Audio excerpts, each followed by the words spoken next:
ओहो! यस, तो आज हम बात करेंगे पावर स्टार पवन सिंह के बारे में, जो अभी हाल ही विवाद का शिकार हुए हैं। तो रिसेंटली अभी पवन सिंह का एक नया गाना आया है, उसका इवेंट जो था वो कानपुर में था और उस गाने का हिस्सा हरियाणवी एक्ट्रेस अंजलि राघव भी उस इवेंट में आई थी। सब सही चल रहा था, वहीं बीच इवेंट में पवन सिंह अंजलि राघव को बोलते हैं कि तुम्हारी कमर पे कुछ लगा हुआ है। ऐसा नहीं है कि पवन सिंह ने पहले ऐसी हरकतें ना की यूं, लेकिन इस बार वो विवाद का शिकार हो गए। वहीं पहले अंजलि राघव की आप ये क्लिप देखें, वो बताती हैं उन्हें किस तरीके से टच किया गया। राम राम जी, मुझे आप लोगों से बहुत ज़रूरी बात करनी है क्योंकि मैं 2 दिन से बहुत ज़्यादा परेशान हूँ क्योंकि कंटिन्यू मेरे पास डीएम आ रहे हैं कि ये जो लखनऊ वाला इंसिडेंट हुआ, इसमें मैंने कुछ बोला क्यों नहीं, एक्शन क्यों नहीं लिया, थप्पड़ क्यों नहीं मारा। और कुछ लोग मुझे ही गलत समझ रहे हैं, कुछ मीम्स पे लिख रहे हैं कि ये तो हंस रही थी, मज़े ले रही थी। कि पब्लिक में कोई मुझे ऐसे टच करके जाएगा उसमें मुझे खुशी होगी, मुझे मज़े आएंगे। सारी बात ये थी कि जब इनका सॉन्ग के लिए मेरे पास कॉल आया तो मैंने सारी चीज़ें क्लियर कर ली थी कि इसमें ऐसा वैसा कॉस्ट्यूम तो नहीं है, कोई डबल मीनिंग लाइन तो नहीं है और इसमें ऐसा वैसा सीन तो नहीं है। और मैं शूट पर गई, शूट पे सब कुछ नॉर्मल था, मुझे कोई प्रॉब्लम नहीं हुई। जब इन्होंने मुझे लखनऊ के इवेंट के लिए बोला तो मैंने हाँ बोल दिया क्योंकि मुझे शूट पर भी कोई प्रॉब्लम नहीं हुई थी। और जब मैं लखनऊ में गई, मैं स्टेज पर थी, मैं पब्लिक से बात कर रही थी, पवन सिंह जी ने मुझे बोला कि इधर कुछ लगा हुआ है। उससे थोड़ी देर पहले ही मेरी ड्रेस वो नहीं होती, साड़ी में नीचे टैग लगा रह गया था। तो मेरे दिमाग में आया कि शायद ब्लाउज का भी टैग लटक रहा होगा।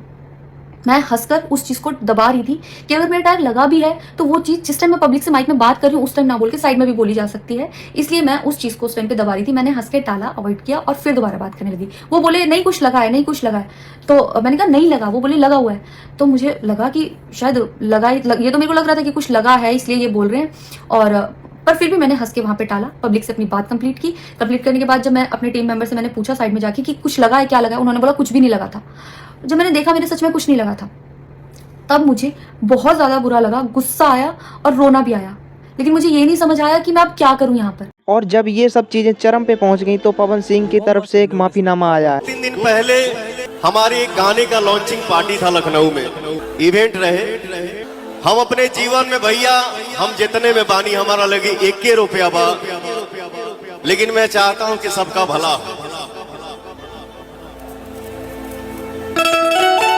अबजद से दूर ही रहना चाहता हूं, बट पता नहीं क्यों यहाँ लदे रहता है।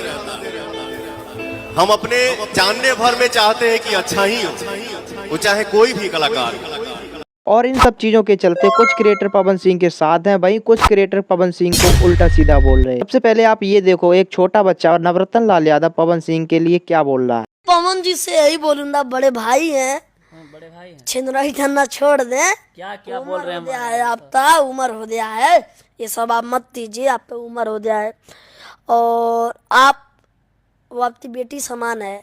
इन सब चीजों के चलते थाराबाई जोगिंदर जब पवन सिंह पे भड़के तो उनके खास मित्र विशाल सिंह ने उन्हें प्रोटेक्ट किया। आप ये क्लिप देखें। पवन सिंह बोल आगे बोल, आज तेरे मुंह पर ही तेरी पे चप्पल बजाऊंगा। चलो भाई, जिसके हर गाने के अंदर आप लोग को अश्लीलता देखने को मिलेगी। अब चूतिया नंदन जिसको तू अश्लीलता बोल रहा है उसको हमारे फिल्म इंडस्ट्री में ग्लैमर कहा जाता है और बॉलीवुड में इससे डबल लेवल ऊपर दिखाया था, लेकिन तब कोई कुछ नहीं बोलता। लेकिन एक मिनट, मैं इस चूतियों को एक्सप्लेन कर रहा हूँ यार। साले छपरी समाज के बच्चों से दिखने वाले बेताज बादशाह अगर पवन के बारे में कुछ बोला तो सामने कांच का टेबल रखा, तोड़ करके 5 टुकड़ा निकालूंगा।